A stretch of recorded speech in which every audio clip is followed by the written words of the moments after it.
Today, we're jumping into a legal story that took, get this, 30 years to resolve. It's a real-life David versus Goliath tale, pitting a small shoe manufacturer against a massive banking giant. And trust me, the way it ended, it was a reversal nobody saw coming. So let me ask you a question that gets right to the heart of this entire case. Can a bank actually take your property through foreclosure even if you're actively in court arguing that their numbers are wrong and you don't owe what they say you do? It's a huge question, and the answer led to a landmark decision. And the answer from the Supreme Court in 2024 was a massive no. They completely nullified Metrobank's foreclosure against Republic shoes and handbags. So how on earth did a small business pull off a win after a 3-decade fight with a financial titan? Well, let's break it down. It all started, as these things so often do, with a disagreement over money. But this wasn't just a simple dispute. It was a fundamental conflict over how much was actually owed in the first place. You know, the relationship between the business and the bank started out just fine. From 93 to 2004, the business took out a few loans. By April of 2004, they bundled everything together into one big restructured loan for 8.6 million pesos. But just 5 months later, that's when the business owners realized something was very, very wrong with the bank's math. And this is where the story just gets wild. The business owners hired their own accountant, did a deep dive, and came to a shocking conclusion. They had actually overpaid the bank by more than 3.5 million pesos. Meanwhile, Metrobank was claiming they still owed over 8.3 million. We're talking about a disagreement worth almost 12 million pesos. That is a huge gap. At the heart of it all was this accusation. The business owners said the bank's accounting was a mess. They claimed the bank was slow to record payments, which unfairly drove up interest, and that it just wasn't keeping accurate track of all the money they'd already paid over the years. Okay, so here's where the legal stuff gets kind of tricky, but also really fascinating. Instead of one simple lawsuit, this whole mess split into 2 separate cases happening at the exact same time. It was basically a legal war fought on 2 different fronts. So here's the setup.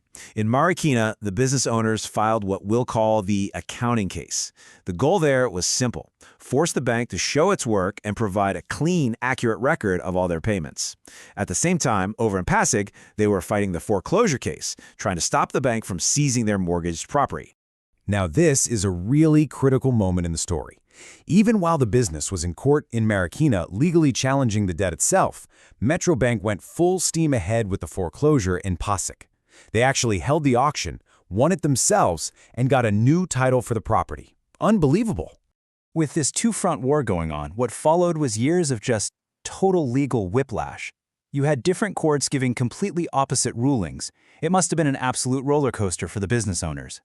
At first, they scored a massive victory. The Pasig Regional Trial Court sided with them and canceled the foreclosure.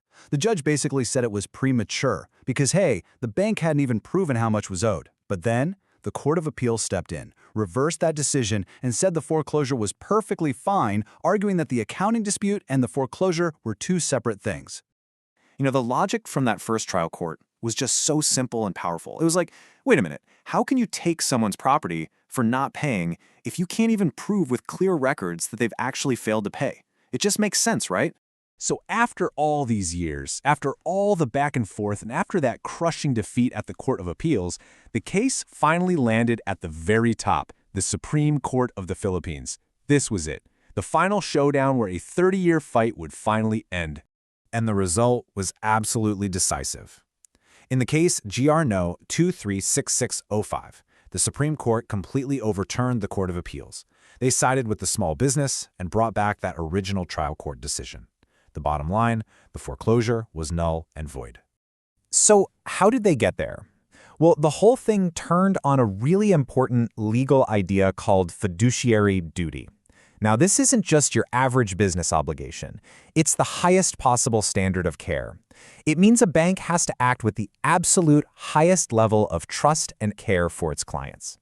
And the Supreme Court put this idea front and center. They said point blank that banking is a matter of public interest. Because of that, Metrobank had a special fiduciary duty to handle the business's accounts with the highest degree of diligence. So let's just walk through their thinking, step by step. First, that other case, the accounting case, had already concluded that the bank failed to keep proper records. That was a final fact.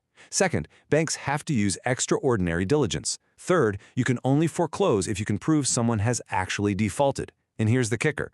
Since the bank couldn't provide a proper accounting, it couldn't prove a default. Therefore, the foreclosure was invalid from the very beginning. The two cases weren't separate at all. One was essential to the other. Okay, so this is a great story about a small business winning a huge case. But why does this 30-year legal marathon matter to you, to me, to anyone who has a loan or even just a savings account? Because this ruling goes way beyond just business loans. It's a powerful protection that reinforces the rights of every single bank customer.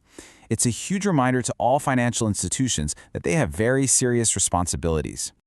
So here are the big lessons for all of us. First, banks have a special, higher duty to get the numbers right. Second, you have the right to demand a clear, complete breakdown of what you owe. Third, and this is the big one, a bank can't just come and take your property if there's a real ongoing legal fight about your payments. And finally, this whole story is a masterclass in why you should always keep your own detailed records of every single payment you make. Ultimately, this incredible case empowers all of us as consumers. It holds banks to the highest possible standard and reminds us that trust and accuracy aren't just suggestions in banking, they are a fundamental duty. So, the question to leave you with is, knowing this, how does it change the way you think about your own bank?